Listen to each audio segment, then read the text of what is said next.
Oh, hello and welcome, ladies and gentlemen, to the Last Caretaker Essential Tips and Tricks video, or let's say essential hidden mechanics at that. So, first of all, because logistics and carrying resources around, namely being the resources that you have inside your containers, such as the diesel and so on and so forth, there's one thing that the new players actually don't know it. In this game, a lot of people prefer managing their cables, unlike me. Excuse the mess, I'm doing a lot of experimentation these days, so it's a mess.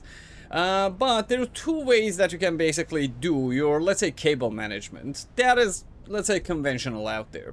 One is you either just connect and use sockets for, let's say, carrying the energy that you have from this one to the other side, or you just make a ley line. For example, what I chose for my ship for every single type of resource, for example, for diesel, petrol, oil, for electricity, and for water, I have only one grid, meaning if I at some point connect this to this diesel tank, I will actually successfully be managing or sending diesel to every single part of my ship, in every single tanker that I have on my ship. So no matter where I connect a pipe from outside to inside or from inside to outside, that pipe will actually put out both diesel, fuel, and oil.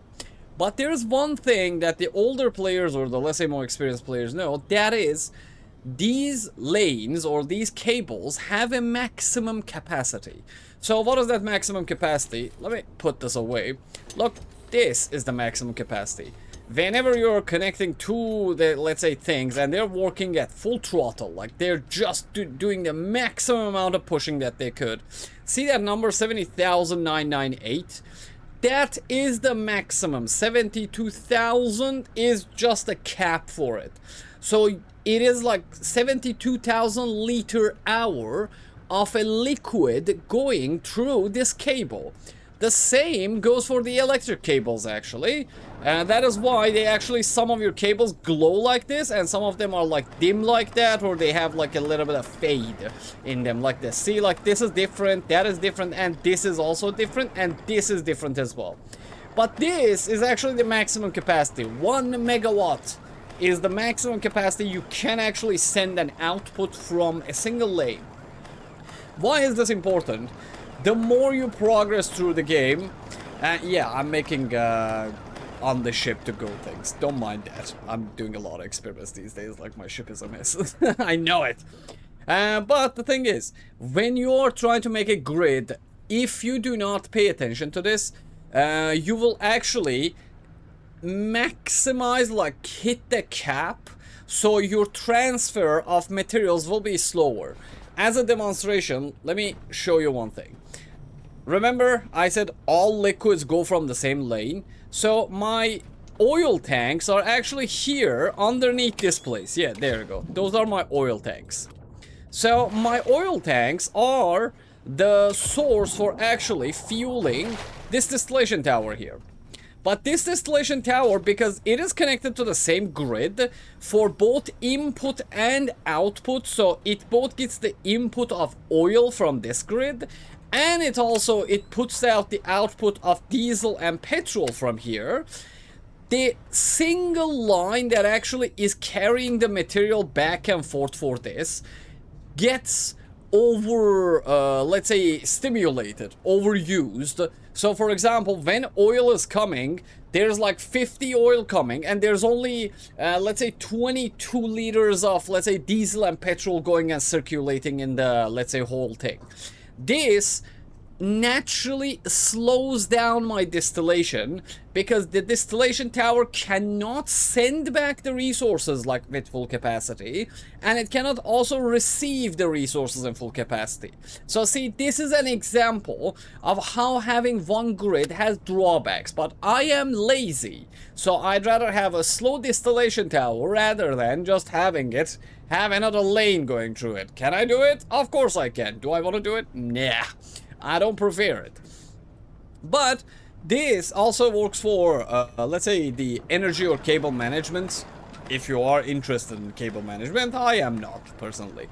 When you are having, like, let's say, 10 turbines, 10 solar panels in a single lane, if that is producing more than 1 megawatt, if you have all of your production line connected to your batteries with just one lane, some of them will not be able to send the maximum amount of energy that they're producing, because when your batteries are full, or when your lane is full capacity working, the batteries do not get charged anymore. The reason why, for example, like this thing is not sending any energy to the battery is because this battery is full. Okay, that's one reason. Two is, for example, this is, let's call this packaging. Package your turbines in groups of 4 or 5, because that will actually allow you to use the maximum capacity output of these turbines. After they added the patch about weather, during the storms, these things can produce up to 60 power, so that can actually overload the capacity of your lane. So because of that, these things will only like produce like 50.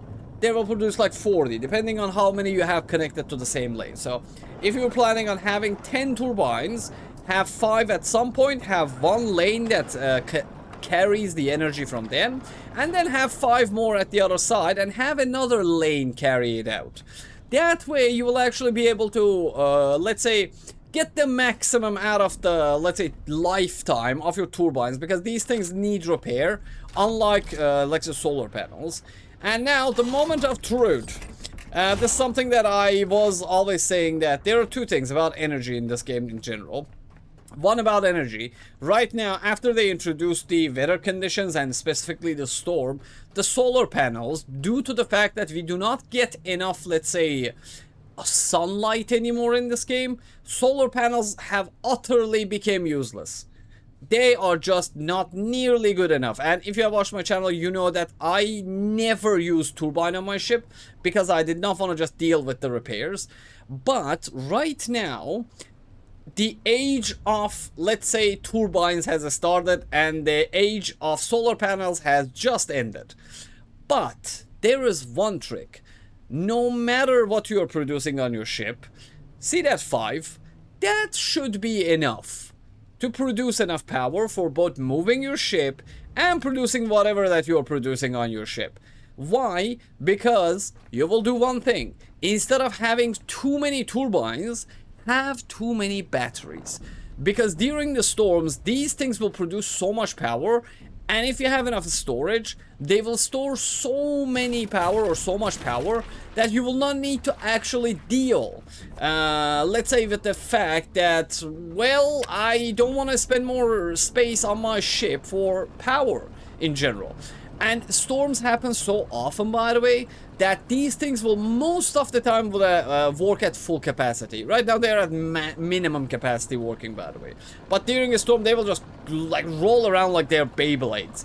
So you can decrease the number of, let's say, turbines on your ship to 5, typhoons to be specific, but increase the number of batteries that you have. I am 100% sure that if I remove those, I will have enough power to go around, because look, I have about 240 kilo, like, yeah, I have a, let's say, absurd amount of power. I have 234. I can recharge 2 veils from 0 to 100 from my ship, and I still have power to, let's say, do whatever I want with. So yeah, that is the thing. And that is in general about the mechanics of the cables and so on, and why I think this is like a hidden, let's say, essential mechanic that you need to know about, because it is, you don't notice it until you notice it. And you might even have been playing this game for a while, but you have not noticed it. But well, there you have it. There it goes. Like, that's all you needed to know about it. And give me a moment. Okay, as the last one, it is about the weight system in this game. So in this game, if you have too many materials, 84 evil for example, on you, moving becomes slower. You also use more, or your robot consumes more energy for doing anything like moving, for example. But there is, let's say, a small hole in the plot of the game. no matter what vehicle you are using, jet ski, your ship included, the helicopter, and this little Mr. Turbojet, no matter what you're doing, even the Tide Ripper is a vehicle. So the weight system actually turns off when you are using a vehicle. Look, see, I was super slow when I went back there. But, well, it is not the case when you actually have, let's say, this thing out. So, see how slow I was when I was getting that? Oh, God. Okay. No. Well, I don't care. I'll go there. I am not afraid of a shark or two. I've been owning those guys for a century and a half now. So, for example, if you let's say, made a base in Lazarus, but you don't want that base anymore in Lazarus. You want to have your base somewhere else. You know what you do? You can literally just put everything you have built in one location on your character. Just get on your helicopter and get away from there with all of the materials in your bag. I have tons, not kilograms. I repeat, I have tons of materials on my ship. I tried it. Even when you have like literally everything that exists in this game in your bag, if you simply just get on a vehicle, well, you will be at maximum speed. And well, yeah, use a dolphin mode. Yeah, you can use control for going down, and if you press space, you will directly go up. Okay, I did not see that one. Is that a little one? Anyways, I'm gonna ignore it for now. But ladies and gentlemen, as always, thanks for the support, likes, hypes, memberships, supers, and everything. Let me know in the comment section what your, let's say, secret mechanic or secret thing is that you wish you knew when you were a new player. Thanks for watching. As if not, I forgot English again. If it is nighttime, I hope you can still play peace. And if it's daytime, I hope they release the next patch already. Like, I know it's like 1 week, 2 weeks since 2 weeks actually since it's released, but we need the next patch because I wanna like finish Pish on or Pish off. Please do it. Thank you and see you in the next video.